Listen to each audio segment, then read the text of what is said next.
Eagles Entertainment. Eagle Eye in the Sky is fueled by Gatorade, the official sports drink of the Philadelphia Eagles. Anything that moves, I don't care who it is.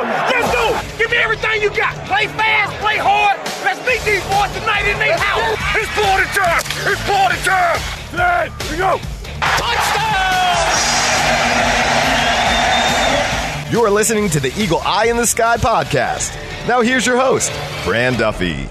That's right of the week, and live hitting is here as the Eagle Eye in the Sky podcast, fueled by Gatorade, continues. I'm Fran Duffy, and as always, I think we've got a great show for you here on episode number 259. At the top of this week's show, we've got Chalk Talk, where I chat with Ben Fennell and Chris McPherson about everything that happened this morning at the NovaCare Complex. And we had, as I mentioned, live hitting to the ground, live tackling drills, and really a scrimmage kind of format here for the Eagles on Friday morning. It was a really lengthy practice, about 2 hours. A lot of fun being able to be out there and watch the actions. We're going to go through almost blow by blow here. And make sure you go check out. I did a very thorough practice notes for Friday's practice, and I did it in kind of diary format. I was writing solo on the practice notes this week, on Friday's practice, so you can go and just check out basically my thoughts as I just wrote everything on to paper as practice was going on. So go check that out on PhiladelphiaEagles.com or the Eagles mobile app. All right, let's not waste any more time. Let's jump right in now. Ben Fennell, Chris McPherson, it's time for Chalk Talk.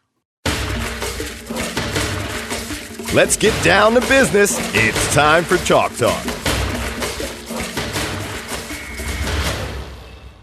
All right, guys, so as I mentioned at the top, we had a live hitting today, and it was a really fun practice, a long practice. It went until about 12:30. There was a lot, even the periods that weren't live to the ground.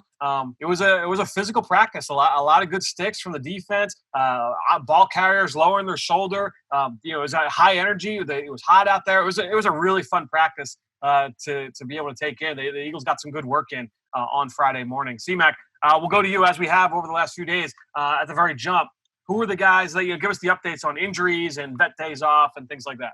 All the fun stuff here. So, bit of an illness going through the building, not COVID. Okay, let's pump the brakes on that. Everybody sees illness and thinks, oh, is there an outbreak? No, but just a different sort of illness because Deontay Burnett, Rasul Douglas, Sharif Miller, and Jalen Reagor all sidelined today because of an illness.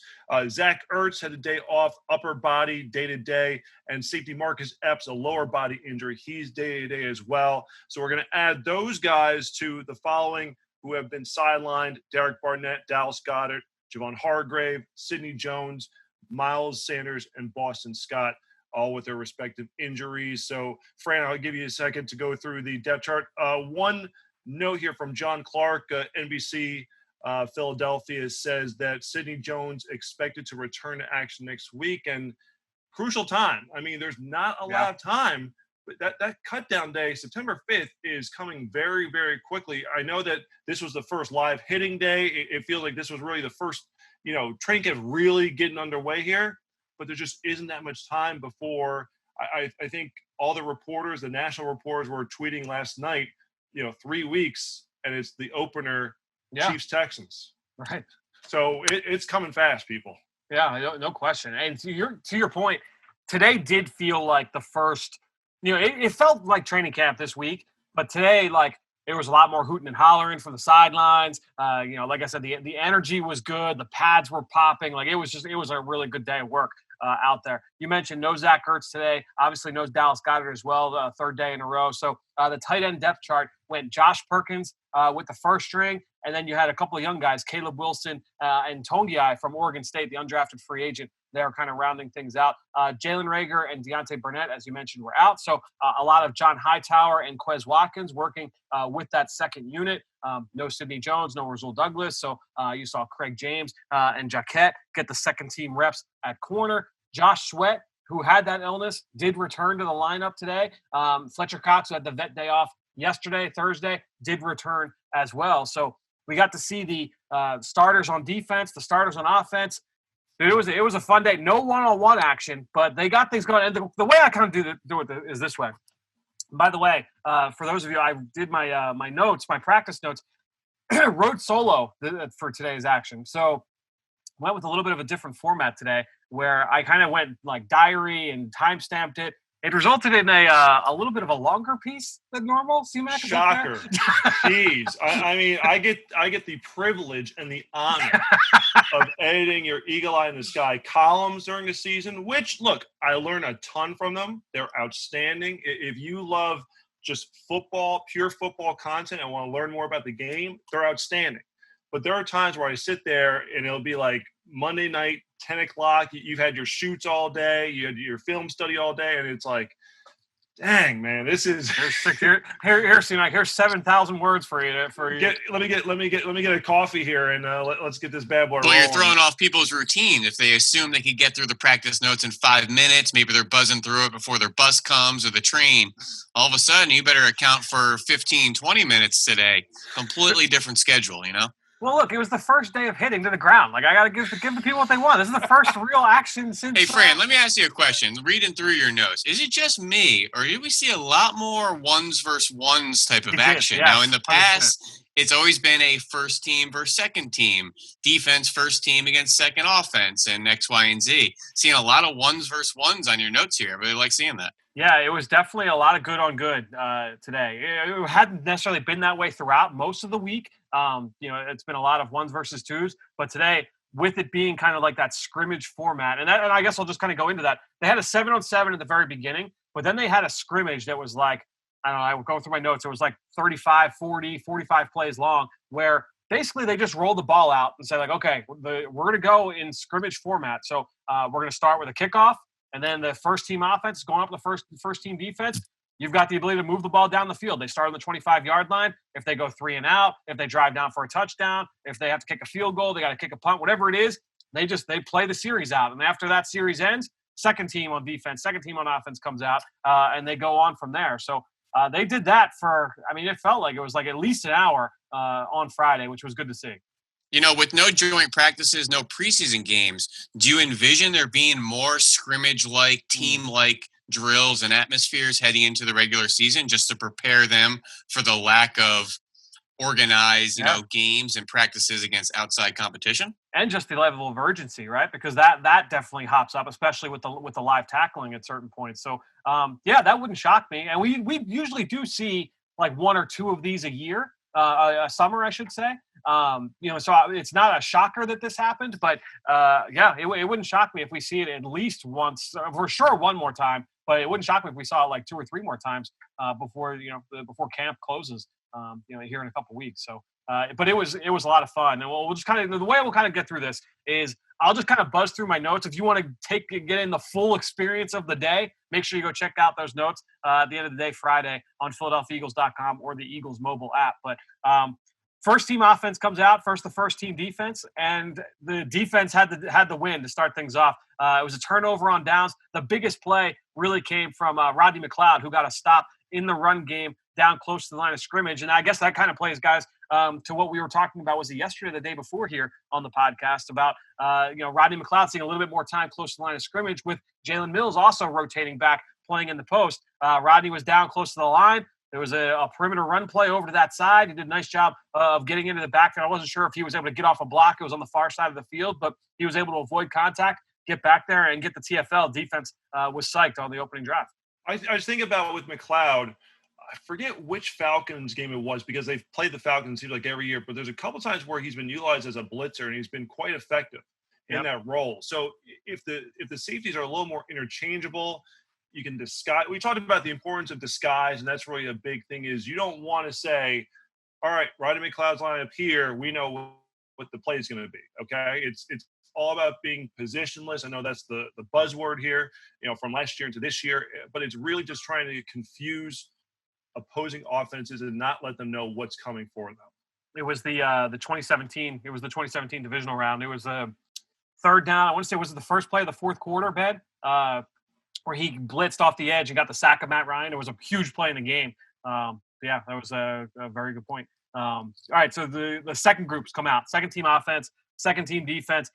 Defense, again, gets the win. They force a 3 and out on that series against the second team offense. The biggest play coming from Crayvon LeBlanc, who gets the best play with a pass breakup down the field on a fade route. LeBlanc gave up a couple plays today. I thought that for the most part, I think we talked about him yesterday. I feel like he's had a strong camp so far, or through the first week. but did give up a couple of plays today. But this pass breakup was a really impressive one downfield on a fade. I just think that he's going to be he's going to give them a really tough decision on the inside. Obviously, you've got Nickel Roby-Coleman, who's getting the majority of the reps along the inside. I guess the question now becomes, and special teams will come into this, but how many pure slot corners are you going to keep on the roster? Now, LeBlanc did play on the outside in Seattle last year, and that helps having that versatility. But it's going to be an interesting decision, and he's going to make it a tough one here this summer. That's why I think the big thing, I mentioned Sidney at the top of the show. It's important for him to get on the field because, you figure you got Darius Slay, Max has pretty much been the starter from day one on the opposite side. Yep. Roby-Coleman and LeBlanc there. Jones has got to get in that competition. I know Rasul Douglas has been out there. He's been battling. He was sick today, but he's been battling out there. This is quickly become a very competitive group. I mean, this is, again, another area of the team where you really want to see some changeover from last season. Too many big plays allowed. Well, they addressed the safety position, by bringing in Will Parks, drafting Kayvon Wallace, moving Jalen Mills there. Okay, now you want to see that competition come through in the cornerback position. Are they going to keep 5? They're going to keep 6? I mean, there's just not – it goes back to that time. There's just not a lot of time for guys to really assert themselves. It's days like today where you got to really try to make those games. Yeah, no question. So the second team offense, they are forced to punt. That brings up the first team again. So first team offense against first team defense. The offense bounces back with a touchdown drive here. And the most impressive part about this was the defense got a big sack on second down. And before I get to the rest of the drive, I just want to this sack came from Malik Jackson. And C-Mac, to your point, I thought you brought up a great point earlier this week on the show where you talked about, look, this is the first time we've really got an extensive look here this summer with Fletcher Cox and Malik Jackson on the field at the same time because Fletcher had the injury last year, and then Malik comes back week 1. Fletcher comes back into the lineup, and that's when Malik gets hurt. So today we got to see these guys on the field together at the same time, live action, both very, very active, as we'll talk about a little bit later. But Malik, you guys know how sometimes in team periods during training camp, sacks can be a little bit tough to judge sometimes. Sometimes they let the quarterback play through. This one, everybody saw yep, that was Malik. Malik blew through the offense. It was a great athletic pass rush move, quick little chop move, ripped through contact, and got there and tagged Carson Wentz in the back.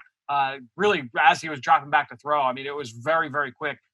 Really just cool to be able to see those two guys line up against each other, or line up next to each other, I should say, in Malik Jackson and Fletcher Cox. And that's not even that's without Javon Hargrave, which is even scarier, I think. I'll just say there, Malik Jackson spoke to the media yesterday, and he talked about how he's become the forgotten man in this rotation, so to speak. Everyone talks about Fletcher, 5-time Pro Bowler, 4-time All-Pro selection. You bring in Hargrave. He was the big ticket free acquisition. Of course, Slay was brought in by trade, but in terms of signing guys, Hargrave was the big one. Malik Jackson, had that. He played for the Super Bowl Broncos team in 2015. Had the huge year with Jacksonville in 2017, made the Pro Bowl, but his playing time decreased in 18, came to Philadelphia and only played 1 game before getting hurt. He's 30 years old now.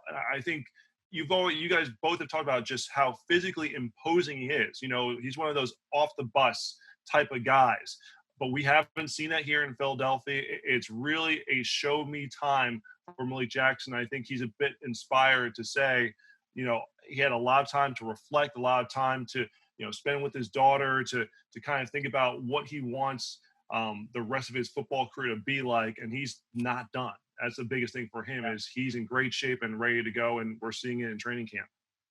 So after that sack, it's now 3rd and very long. And the offense, again, the defense has the momentum. They've had a couple big stops already in the scrimmage.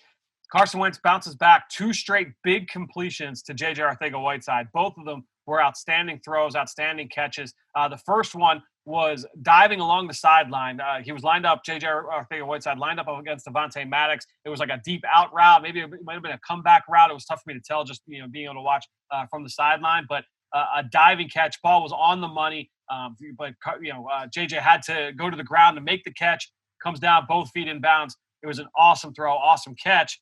Very next play, after moving the sticks, he goes back in that direction. Carson was pressured off his left side, and had to basically kind of throw this up to JJ.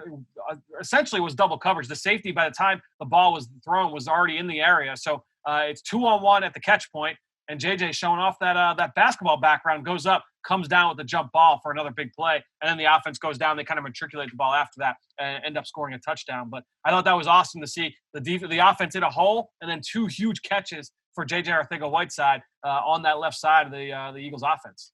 You know, the body control, the balance, the strong hands, those are all things that were as advertised coming out of Stanford. We know he's not going to blow past defenses. He's not a true speed burner vertical threat. But to see the confidence in the hands, the aggressiveness, the body control, you had mentioned that basketball background, really good balance going up and get that ball over the smaller Avonte Maddox and Rodney McLeod. And he's going to be able to go up over some smaller defensive backs. I love seeing that confidence. Yeah, it was just cool. We talked about this earlier in the week about, where is J.J. Arcega-Whiteside going to be in the pecking order when he comes back from this injury? And then we saw at that, basically that walkthrough the other day on Wednesday. Okay, well, he's working with the starters. All right, now let's see what happens when it becomes a little bit more urgent. Yesterday, he had some big catches. I talked about he had to drop late in practice, but he had some catches in one-on-ones and team periods. And then today, he had a couple of huge receptions. He had a touchdown later in the day. Just really great to see JJ, having starting to build multiple days on top of each other. And not to be overlooked, man, Carson Wentz is one of the best, most accurate throwers on the move.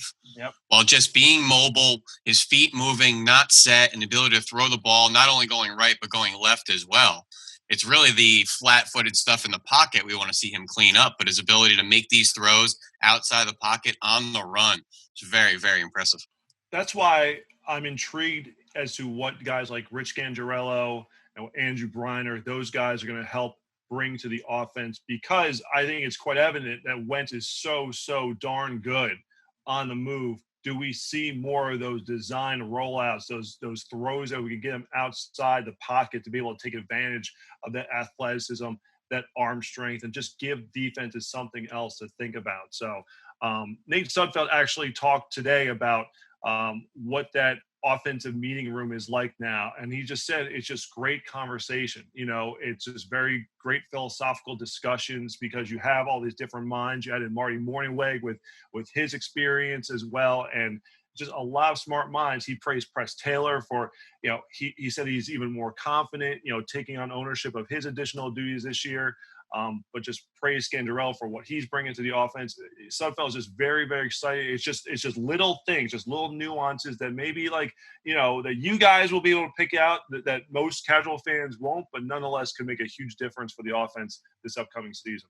Yeah, you mentioned Sudfeld, and as I mentioned, the last drive ends in a touchdown. Carson Wentz able to finish the drive after those big completions to Arcega-Whiteside. Sudfeld now comes onto the field on the very next drive, and it's kind of the same thing. They end up going 3rd and long, a couple negative plays, so it's 3rd and a mile. Sudfeld makes his best throw of the week by far on 3rd down, and it was very, very similar to the first throw from Carson to Arcega-Whiteside. This time it went to the tight end, Caleb Wilson, and again, it was like a deep out route or a comeback route, something along those lines, along the left sideline, the near sideline closest to where the media was, and he puts this on the money with a blitzer in his face, because the defense had sent pressure, so he's got a defender bearing down on him, and he puts this ball right on the money. It was a really awesome throw, like right away, like in my notes, I'm writing like exclamation point, like great throw from Nate Sudfeld to Caleb Wilson. This time is so important for Sudfeld, because Doug Pearson came out and reiterated that Sudfeld is the number 2 quarterback. And look, Jalen Hurts has turned eyes in camp, and he's impressing everyone with his intangibles, his athleticism, his touch on his deep passes, just very, very impressive up front. But Sudfeld is here. He knows his offense. He's been in this scheme for a number of years now. But at the same time, even though Sudfeld was the backup quarterback in the Super Bowl win over the Patriots, he just doesn't have a ton of actual in-game experience. And it seemed like last year was going to be his chance to, take control of the preseason and be the number 2 guy. And he fractured his wrist late in the first half in the game against the Titans. They have to bring on Josh McCown, and that kind of, pushed Sudfeld to the back burner until the end of the year. Sudfeld's on a 1-year deal. He understands that, look, in a perfect world, Carson Wentz plays all 16 games, all the playoff games, and you never see Sudfeld except for mop-up duty, maybe in the 4th quarter of games. but he wants to eventually be a starter. This is really his time to shine. He's got to make the most of these opportunities because even though he's the primary backup now, he just doesn't have a lot of real game reps. Yeah, and honestly, I'll get to this in a sec. They found a way to kind of get him some more even higher urgency reps later in the day. So after that big completion to Caleb Wilson, the Eagles gave the ball to Elijah Holyfield a handful of times right in a row. Elijah Holyfield, I would say probably it looks like the fourth running back on the depth chart right now at this point. Again, with Miles Sanders and Boston Scott both on the sideline. Corey Clement getting the majority of the looks with the ones. So that bumps up Elijah Holyfield, Michael Warren, and Adrian Killens as well there in the backfield. But Holyfield touches the ball. He's just a really physical runner, and you expect that with his background. That kid's rocked up. I mentioned that earlier this week. Really looks the part, but he's a really physical runner. First run, I think it was to the left side. Kayvon Wallace comes downhill, avoids a block from Jordan Mailata. I was watching him. They leaked Mailata out to like the second or third level. And that kid, he's just so big and so athletic. You can't not see a man that large at full speed in the open field. You can't miss him. Kayvon found a way to miss him. Found a way to duck through the block and makes the stop along the sideline. Holyfield going full speed, Wallace going full speed. It was just a really big collision alongside. Both guys got right back up. That was really good to see. Will Parks had a nice tackle on Holyfield in the flat going the opposite way. Sean Bradley got him down on third down. So that brings up a 57-yard field goal for Jake Elliott. Stroke right through the uprights, and everybody on both sidelines. I remember Jim Schwartz screaming over great shot, Jake. A bunch of those guys all telling him great job after the kick, which was great. It was great. I kind of did a double take. I was like, whoa, he just kicked that from the 47. That was a great kick. So I love the physicality of the defensive back group, Fran. These kids are not shy. There are no finesse players back there. We have a couple guys with some coverage skills, but it's not like these are converted corners that won't come up and tackle. Right. Whether it's Jalen Mills, Rodney McLeod, Will Parks, a young kid, Kayvon Wallace, who is an excellent tackler at Clemson. These kids are all fearless coming downhill. And, occasionally a running back may get the better of them out on the sideline. But these kids are coming down confident and aggressive, which you absolutely love to see from defensive backs. So from the special team standpoint, Dave Phipp talked to the media earlier today, and one reporter brought up the fact that in his previous press briefing, about a week or so prior, he wasn't asked a single question about the specialists. You come into the season, you have a punter who's setting all the Eagles team records in Cameron Johnston. Jake Elliott had a terrific rookie season. I think he had his first 16 attempts last season to open the year. Has been exceptionally strong. And you have Rick Lovato, who's just rock solid, went to the Pro Bowl last season. Just how comforting it is that you can go to bed at night and know that your top three guys, those key specialists, are all entrenched, and you don't have to have a concern. There's no competition for any of them in camp this year. Yep, that's a great point. And all three guys, certainly have not really made any big errors so far early in camp. All right, so big field goal from Jake Elliott. That brings the first team units from both sides back out in the field, but no Carson Wentz. They tell Carson, hey, stay over the sideline. Nate Sudfeld, come out here. You're going to run this drill with the ones. Didn't go great for the offense. They go 3 and out, highlighted by a sack on third down from Malik Jackson, who I actually was kind of keeping an eye on him on the just because he's one of those guys. And Ben, I know you see this when you're watching some defensive linemen, when it's a passing down, you can just tell their body language, he is all coiled up, ready to go.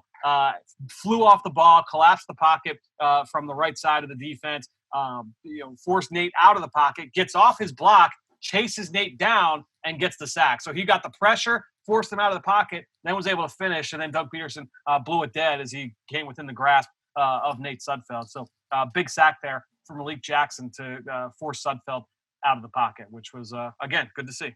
Yeah, that first step quickness, which you see clearly on those third and medium, third and long situations where he doesn't have to read the run. I just love Malik and the fact he could win for himself up the field.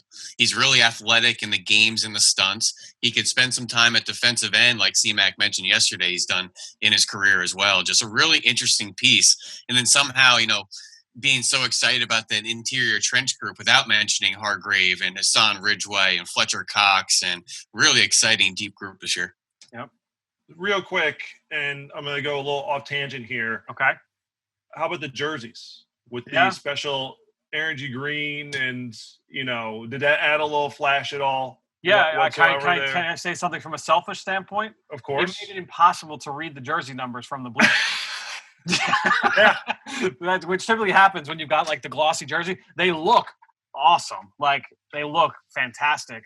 When the guys are close, it's like it's a really slick looking jersey. They just made it when you're from like far away, you're like, was that 63 or 66? Is that 52 or 50? Like you can't tell half time. I'm going off like some of the other peripherals for some of these guys as we're trying to figure out in the stands who made a play. But no, the jerseys look slick. They're really, So really it's also reminiscent because when they would have the military practices at the stadium, you can't read the jersey numbers. But to note that the players are going to sign their jerseys and they will be available for auction through the 2020 Eagles Radiothon beginning in September. So keep an eye out. So again, the Carson Wentz, one of a kind, a red practice jersey with a special energy green numbers. He will sign it. You can have it. Any Eagles fan or any fan out there can have it. So make sure to keep an eye on that in the next couple of weeks. The jerseys are really, really slick looking. They're really sharp. All right. So the benefit of Nate Sudfeld getting the reps with the first team was that we got to see Jalen Hurts in this scrimmage situation working with the second team. So he comes out in the field. I'll tell you what, the very first play, he hands the ball off to Adrian Killens, who got work as well with the second group here in this situation. Rudy Ford, huge stick downhill.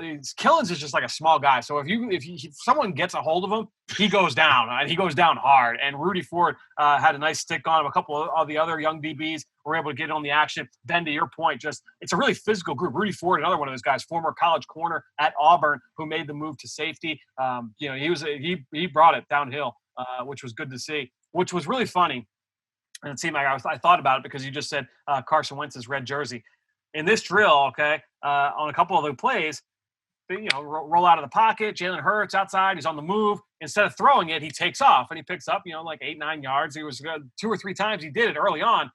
And the defensive line starters that are like on the sideline, Fletcher Cox, Malik Jackson, all those guys, they all start screaming at Hurts. And they're like, hey, you better throw it. Hey, take that red jersey off and give him a green jersey. Give him a green jersey. You got to throw the ball at some point. So they were all like ragging on him a little bit, which was funny to see. But the defense got the last laugh because a couple of pass breakups. There was like a blitz and somebody tipped it on the way in, and then T.J. Edwards on third down had a nice pass breakup in the middle of the field. So you're talking about T.J. Edwards playing on passing down. So it was good to be able to see that. So it was that was a funny kind of back and forth between the defensive starters kind of and because the defense had so much success today. Like they were chirping nonstop. Like Adrian Killens would be back there, like catching punt returns with like the third team punt return unit, and they're like ragging on him when the ball's in the air. Like they had some fun today. It was There's fun. A confidence and a swagger with that defensive group. They're loud. They like to let you know about it. But as far as the offensive side of the ball, I love the cross training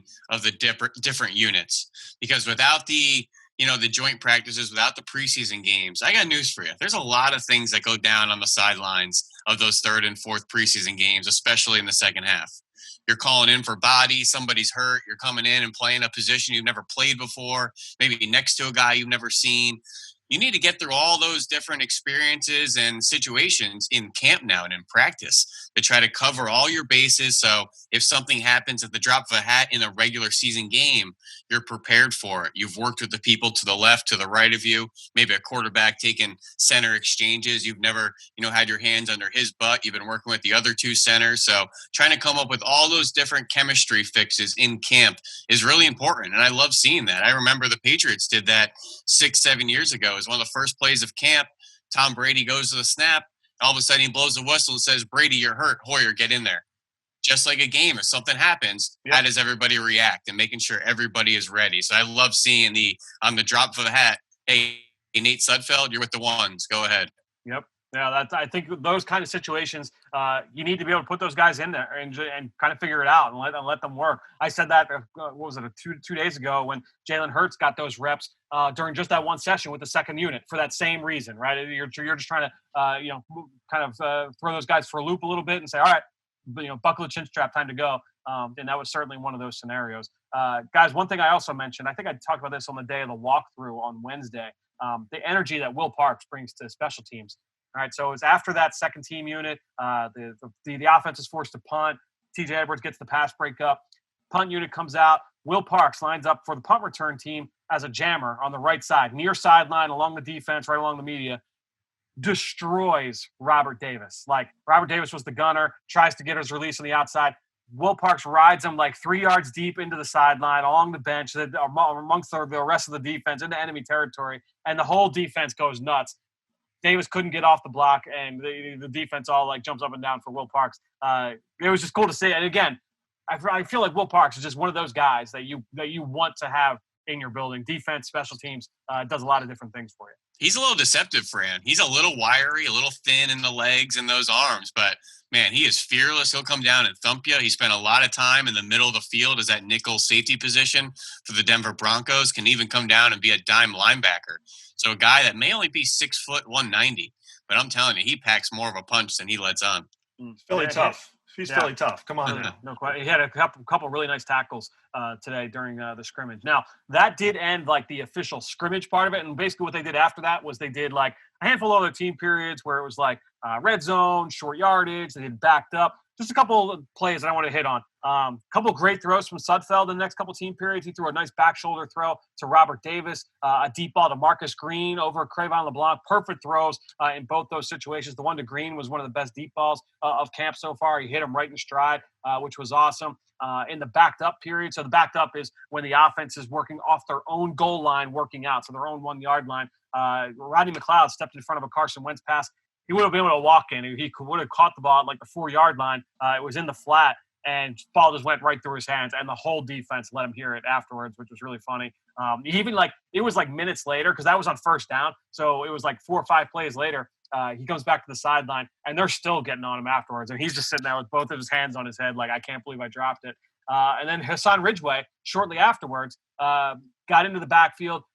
Quick pressure, forced another near interception down the field this time. So Hassan Ridgeway continuing to show up. I don't know if you guys want to comment on any of those, but I thought those were the rest of the team periods after that.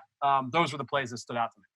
It just seemed like the defensive line was just making life miserable for the offense. It just really seemed like they dominated the latter part of practice there. So, which, again, it's the engine that drives the defense. It's great to see. I mean, you love seeing the depth and the number of guys who are getting home. So, obviously, tough day for the offensive line, but, they'll have theirs. It's the ebb and flow of training camp here. So, Fran, 5 days of camp under your belt here. We obviously have 2 more weeks to clean things up, but any sort of overall reflections on how the team has been, offense, defense, and how that may project to the early parts of the season? There's a lot of conversation. Will the play be sloppy to start the year? A lot of penalties. Will offensive lines be, have cohesion to start the year? I feel like we've seen the defense just a little bit of an edge each day. And that may be how the season starts for a lot of teams. Defense is just a little bit faster. Offense is still working on their communication and all those finer tuning of the passing game. Well, and you know how that is. It usually is that case no matter what in camp. The defense almost always starts like on second base while the offense is starting at home plate, right? Like that's almost how it always goes. And then the offense will catch up. That's typically how it goes. Now, I would say the offense has certainly had its day or has had its moments throughout the course of the first week. The defense definitely has looked pretty good. And really, the final drill of the day was the 2-minute drill. So after they finished red zone and backed up and short yardage, third down, they go to the 2-minute situation. And basically, I'm listening to Doug Peterson. He's talking to the coaches and players. All right, 58 seconds left on the clock, and they got the clock in the far end zone. 58 seconds left. Offense has it 1st and 10 from their own 45, 1 timeout. They only need a field goal to win. So they need, we'll say, 30 yards in 58 seconds with 1 timeout. So first team offense, first team defense. How are they going to make this work? First down, Josh Sweat, quick win on the inside. He lines up at right defensive end against Andre Dillard, is able to beat him. I couldn't see what the exact move was, guys, but I know that he won inside, and I know that he won quick. He was back there by the time Carson reached the top of his drop, and he comes away with the sack, which was cool because, Vinny Curry has gotten the majority of the reps with the starters on the right side. Josh Sweat, we continue to see develop over the last couple of years. Certainly made a nice stride last year, I thought. Mostly off the left side. So we're seeing him off the right side. He was ill yesterday, so missed practice. So just seeing him come back and get that big play in that moment, the defense was psyched. They were lit on the field, on the sideline. Those guys were really, really excited for him. And that just kind of got things going because after the sack on first down, Fletcher Cox gets into the backfield from the opposite side, forces a timeout. So, you got 2 sacks on 2 plays for the defense. 3rd and very long. Carson Wentz gets a little dump off to Corey Clement. They try and make it like 4th and manageable. 4th down, Malik Jackson gets in the backfield, and this time he gets home for a sack. So 4 dropbacks for Carson Wentz in the 2-minute drill, 3 sacks for the defensive line. It was a really impressive performance for the Eagles D-line. I don't know, if you guys have anything to add on top of that, but it was just cool. And again, you look at it 2 ways, right? You look at it and you're like, oh man, like, well, how did the offense give up 3 sacks in 4 plays? Or you look at it and say, like, man, like the D-line got after it today. They had 3 sacks in 4 plays in a 2-minute drill. That's the coin of training camp, though. I feel like that next unit coming in that same period had some similar issues on the offensive side with the penalties, maybe a protection bust or 2 as well. It seemed just like a little bit that offense is kind of still putting things together. The defense is just a step faster. And then the next 2 weeks, they'll typically even themselves out. Yeah, that was the thing. Like offensively, with the next that second team comes out, and Ben, you kind of alluded to it, was they got a completion early, then you had a false start penalty, and then you had 2 straight sacks where basically the defense kind of came in almost like basically unblocked. And so like you know how it is. Like if we're watching it on film, you can kind of break it down and figure out like, all right, like was the protection blown? Was it on one of the offensive linemen? Was it on the quarterback? Like was it on a running back in the backfield? Like how did this happen? But 2 straight plays, a defensive end came off the right side, the offensive right side, and was completely unblocked. And it's like, all right, well, what happened here, guys? And regardless of what happened, it created 4th and a mile. And now Hassan Ridgeway comes up, ends the day with a sack. So Hassan Ridgeway continued to show up in a big moment. I would say that the difference between the 2 groups, even though like the end result was the same. I mean, the offense gave up 3 sacks on both first team and second team. The second group, it was more mental breakdown, it felt like, whereas the defensive line with that first group, Sweat, Cox, and Malik, all those guys won clean off the ball and was able to get in the backfield, where it wasn't necessarily like, oh, that was a blown protection or sloppy from that standpoint. Certainly things they want to get better at, though, for sure. I'm just foaming at the mouth at the thought of you added Hargrave to the mix. It's just like, of course, you're hoping to see it all come together at some point here. And you may have to wait until the start of the season for that, with Hargrave being out multiple weeks with that upper body injury. But, just again, when you see this stuff on paper and you think if it all comes together perfectly, it could be a beautiful thing. Really could be a beautiful thing here. No and question. Fran, after a sequence like that down in the red zone, what's like the audible tone from some of the coaches after maybe a sloppy session from the offense? Is there clear frustration with that group and maybe emphasizing the details, or is this all kind of, hey, we'll get it on film and we'll correct it and move forward? What's the tone from the coaches on down? Yeah, it definitely seems more of the latter, right? Like it wasn't like guys like getting screamed at and getting dressed down in front of like out in the practice field, but.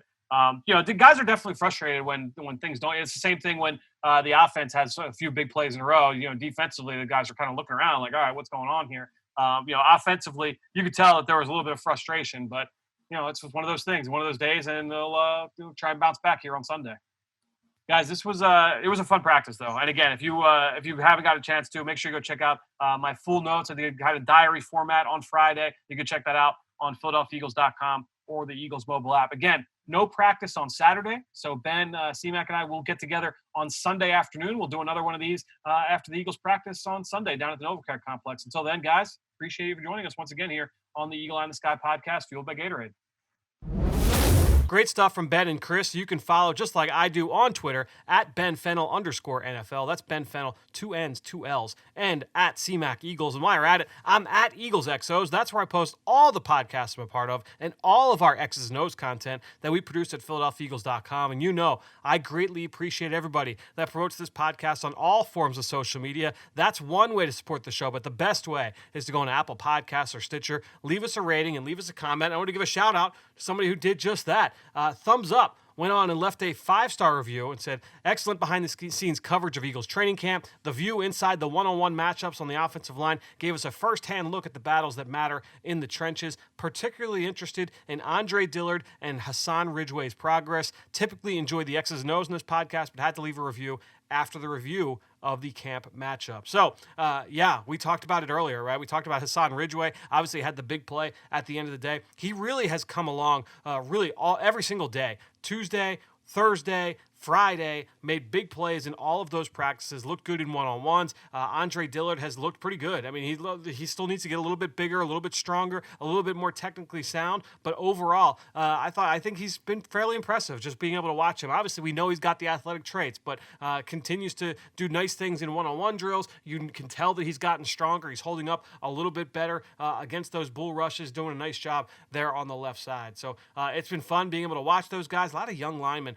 to be able to watch. And not that they're all, obviously Pro Bowl caliber players yet, but just watching those guys develop and, seeing the coaching from Jeff Stoutland and from Matt Burke on both sides of the ball has been a lot of fun over the first 5 days of practice, which is crazy to say that we're already 5 days into this. So thanks so much to Thumbs Up for leaving the review, leaving the question, and we were able to comment on that here at the end of the show. And again, if you've got a question, you go on, we can answer them all here on the Eagle Eye in the Sky podcast, fueled by Gatorade. So that being said, we are back, not tomorrow, not Saturday, but we are back Sunday for more Eagles training camp practice. Cannot wait to bring you the latest here next time on the Eagle Eye in the Sky podcast, fueled by Gatorade. For everybody here at the Duffy House, I am Fran Duffy. We will talk to you tomorrow.